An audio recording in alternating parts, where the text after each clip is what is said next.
If you can hear, I'm a little scratchy, so I brought my friend. It's Fisherman's Friend. So if I pop one in my mouth during the words I'm going to share with you, it's just to keep my voice going for the duration. I also have, just in case I have emergency water, so that's what's going on up here inside my body. You know, maybe it's too much sharing, but I'll share it with you. So, over the course of the past week or so, you like me probably have read the numerous eulogies about Shimon Peres, one of the greats of Israel's founding. And one that I heard really stuck in my mind so powerfully that I wanted to share with you now, because I think it's the kind of thing that can actually will inspire me and hopefully inspire you for as long as you can remember it.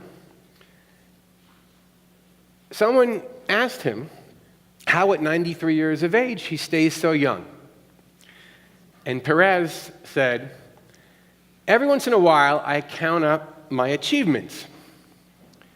And then I count up my dreams. And as long as there are more dreams than achievements, I stay young." And that, for me, captured the essence of a life that has had such a profound impact on the world.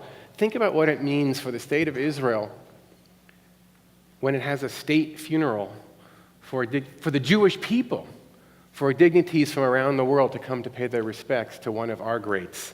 It is powerful. And certainly Shimon Peres is a man whose dreams always were ahead of his achievements, and thus he was 93 years young when he died. So here's one of my most passionate dreams personally, that when you walk out of here, you'll have been inspired for some meaningful transformation. That because you're here, because we're here together, the trajectory of your life will have shifted just a bit. Now, I don't expect radical change, but just a little bit of movement in the direction that you know you need to go. Now, I admit that putting that responsibility on myself to try to inspire you is setting myself up for a high bar. And I know that over the 19 years that I've been at Stephen Weiss, sometimes I've done it better than others, obviously. But this is my passion. It's why I do what I do. It's what keeps me up at night. It's what exhausts me at the end of each day, honestly. And it's the reason I get out of bed in the morning. Because ultimately, it's the reason I've become a rabbi, to bring meaning into the lives of my community. Even as I'm writing the words, thinking the words, I know I'm shifting the trajectory of my own life a little bit. So with that goal in mind, I want to begin by telling you a story. Actually, we're going to do it together because it's your story. You'll have to help me with the details. I can't do it alone. But we can do it together. Now, I know that some of you believe you have extraordinary stories to tell. You may have written books. You may have written screenplays. You may have written essays. Some of you blog. Some of you share way too much on Facebook, obviously. But you have stories to tell of battles against illness, of life's challenges, of loss, of perhaps refugee and immigration stories, of struggling against financial setbacks. Others of you have tales to tell of a long marriage, of incredible philanthropy, of incredible volunteerism, an exemplary career perhaps, and of course, raising incredible kids. We're Jewish parents. We all raise incredible kids, right? But maybe others of you might be thinking, my life is kind of ordinary, you know? I have an ordinary job. My kids are kind of ordinary. I volunteer a bit, but nothing extraordinary. There's nothing to really write about. Ultimately, my life isn't that interesting. But here's the truth I want to share with you. None of us should view our lives as ordinary, because every single one of us can write an extraordinary life story. Now, we may not make it to 60 Minutes or StoryCorps or Library of Congress, or it may not be the stuff of a documentary, but we can make our life story extraordinary to the people that matter to us. And what makes a life extraordinary? Passion. A passionate life is a life that's filled with meaning. It's a life that's filled with purpose, A passionate life is experienced deeply, and it's almost always fulfilling. So I'm here tonight, to challenge you to live a passionate life. Now here's another truth. You know that body you're wearing? You only get one go-around in this body. So you have to make the time count. Now, that may be a little daunting, but here's the good news. You have a lifetime to make it count. That's as long as any of us are going to get. And it's never too late to make this one life, the life you are living, really matter. For yourself, for our loved ones, and maybe even for our world. Because ordinary people can live passionate lives. And when they do, the stories they tell are extraordinary. Now, maybe there are a couple of you who've heard of Ellie Lax. She actually used to live over here in Tarzana. Now, she's an ordinary person. She'll tell you that if you speak to her. But from the age of 7, she noticed that there was something unusual about the bond between people and gentle animals, that it brought something out of people who might have been in other ways impaired. Now, at 7, she didn't know what to do with that knowledge. But she devoted her life to figuring out, to solving the puzzle. She went to school. She became an educator. She gained insights into the human psyche. And in 1999, she opened, right here in Tarzana, on half an acre, an organization called the Gentle Barn. And on that Gentle Barn, she had donkeys and turkeys and goats and horses and pigs and dogs and cows, farm animals. And she trained her staff and she developed a curriculum. And she opened her barn doors to children from the inner city, from group homes, from mental health facilities, from foster homes, and from schools. All driven by a single purpose, and these are her words, to teach them that even though we're all different on the outside, on the inside we are all the same and are deserving of the same rights, respects, and freedoms. And that simple vision drove her to such an extent that she sold that half an acre in Tarzana and bought 6 acres in Santa Clarita. And then she created one in Tennessee. So now there are 2 gentle barns in the country. An ordinary person with an extraordinary story. So how can we make our lives more extraordinary? How can we change that trajectory just a bit? Well, let's start with an interview. I'm not going to interview you. Your spouse isn't going to interview you. No, your neighbor's not going to interview you. You're going to interview yourself, but here's how you're going to do it. The self of today is going to interview your older, wiser self. Now, depending upon your age, your horizon may be a little different. But imagine yourself sometime in the future. Imagine yourself talking to yourself. But here's the truth, regardless of the window of time we see, life is full of surprises. So I'm going to suggest that it's a worthwhile endeavor for all of us. Because if you don't start today, you might never get to write that story. So let's call this story the Book of My Life. Book of Life is a perfect high holiday term. I didn't make it up. We talk about a Sefer Chaim and Avinu Malkeinu. We wish each other to be sealed in the Book of Life. But here's the truth about a Sefer Chaim, a Book of Life. We're not just writing it during these 10 days. We're writing it every single day of our lives.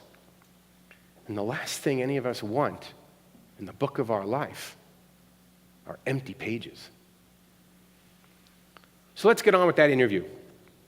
Remember, your younger self is going to interview your older self. Imagine the wisdom you'll acquire as you live each year.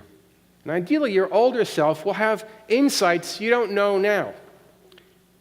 And the advice that your future self might give your current self, well, that might affect the decisions you make going forward. So, okay, self of today, ask yourself this 2-part question. Are you happy with the way you've lived your life? What would you have done differently? Now, none of us have a thing that we can't change. But don't believe me, just ask your spouse. They'll tell you what you have to change.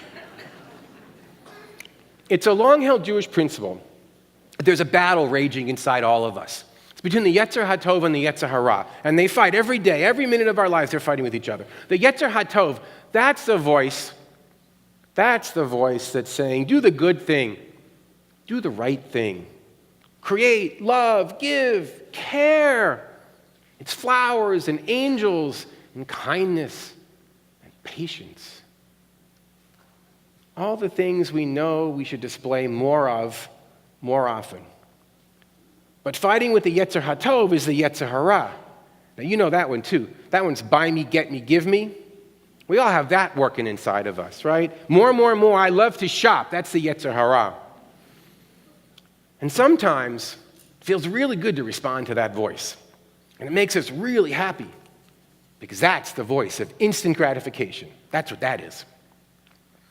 And in life, the truth is, the Yetzer HaTov sometimes gets pushed to the back seat by the Yetzer Hara.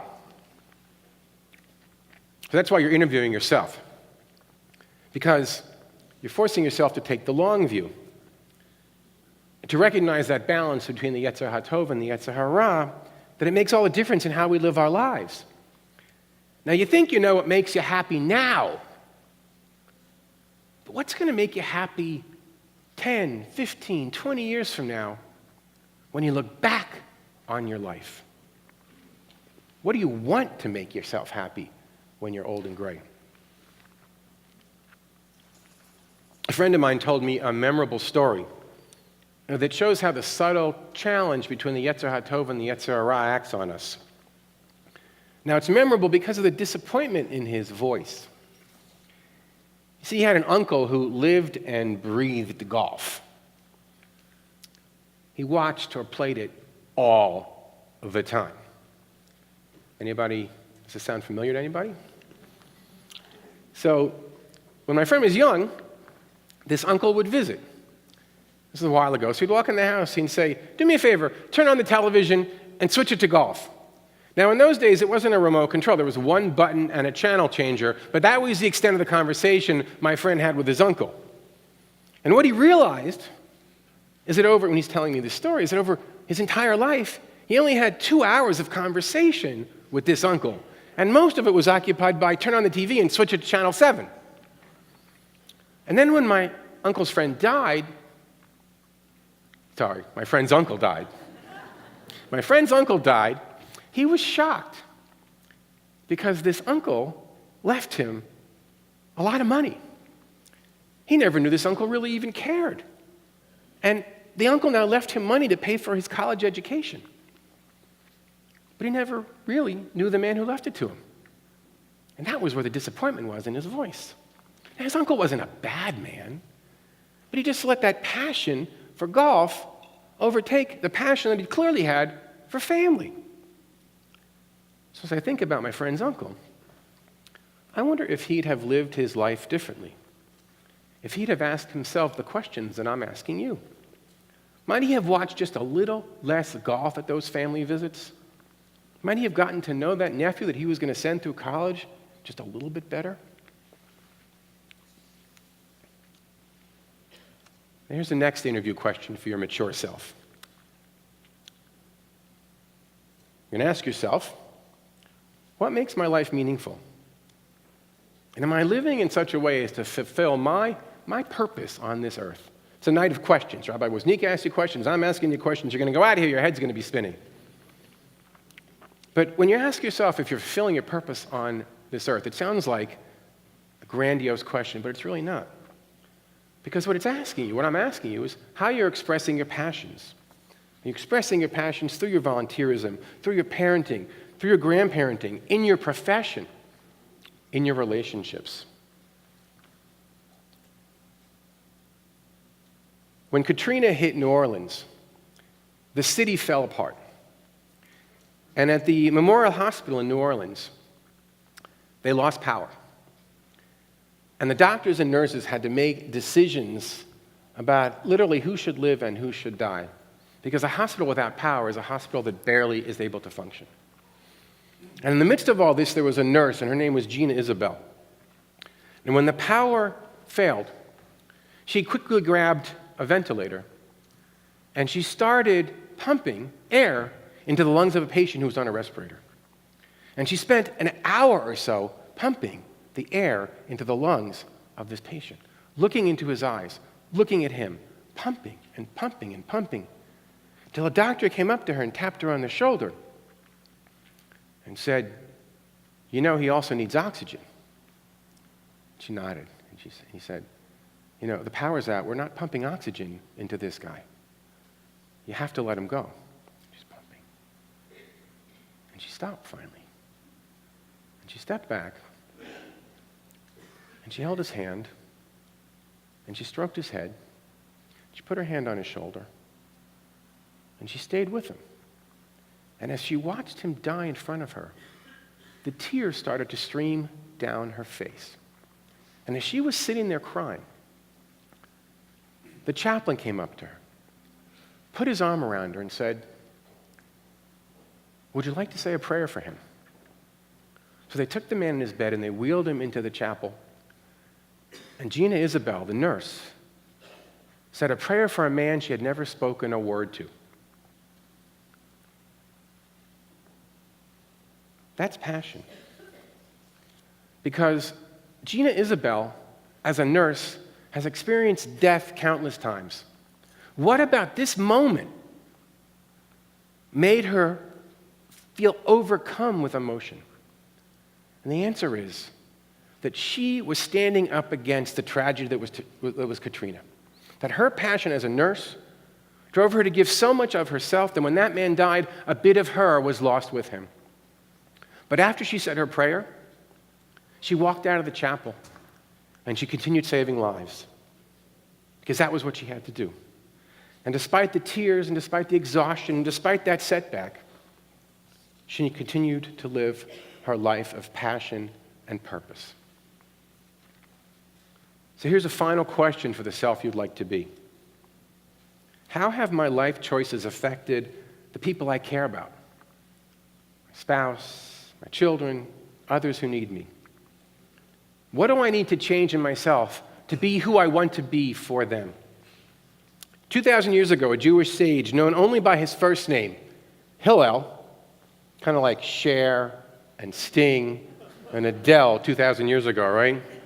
Rabbi Hillel, one name. One day I want to just be known by Rabbi Ron, that's it. I don't need anything else. But here's Hillel. 2,000 years later, we're still talking about his name. He said, Im ein ani li mili. If I'm not worried about my own well-being, what good am I? We've got to take care of ourselves first. That's important. He didn't stop there. He said, Uchsha'ani la'atzmi ma'ani. If I'm only for myself, what good am I? If we only take care of ourselves, we're no good to anyone else. See, inside of ourselves, we have this passion. We have this fire that burns, that drives us through life. But that fire and that passion can also burn us up. And it can burn those around us if we don't contain it. And it can burn the years of our lives so that when they've passed, there's nothing left but ashes. So passion needs to be directed and contained and managed. Think about your passions. Do they drive you or do they burn you up? What will be written about you and what do you want to write now? We call Rosh Hashanah Yom Hadin. It's a day of judgment. And the imagery that the tradition brings is that we're supposed to feel like we're being judged by God. Now, some people feel that real, powerful in their hearts. Others see it as metaphoric. I want to give you an angle into it that's slightly different. The most important judge of your life is you. Because you know what drives you. You know your motivations, you know your desires. You alone know your shortcomings and your weaknesses. You know what you should do more of. You know what you should do less of. And when we die, the rabbi at our funerals might say, Baruch Dayan Ha'emet, blessed is the judge of truth. That's a statement, a Jewish statement about the finality of death, but it's also the final sentence on the last page of the book of our lives. How would you judge yourself if the book ended tomorrow? I don't think these are trivial questions. In fact, they're so important that I don't want you to forget them. I don't see anyone taking notes, so I've done it for you. When you walk out these doors, there's a small strip of paper. Pick one up, one per family, if you would, and take a look at the questions. I outlined them. Because you can't just answer these questions tonight. You have to mull over them. You have to process them. You have to reflect on them. You have to come back to them. You have to answer them a year from now. You have to look at them 2 years from now. You have to really internalize the questions, because if we're going to move that trajectory even just a little bit, we have to work together to tell that story. I got you started. You're going to finish it, because you're writing the book right now. And your passionate dedication to how you fill the pages, that's what's going to make all the difference. And that's what it means to be here. Because when we flip through the pages of our lives, we're judging ourselves. But we also know, and what the tradition tells us, is that our fate isn't sealed. And if we live our lives intentionally, we can change what's written in the book. We can change what those who love us most will read about us.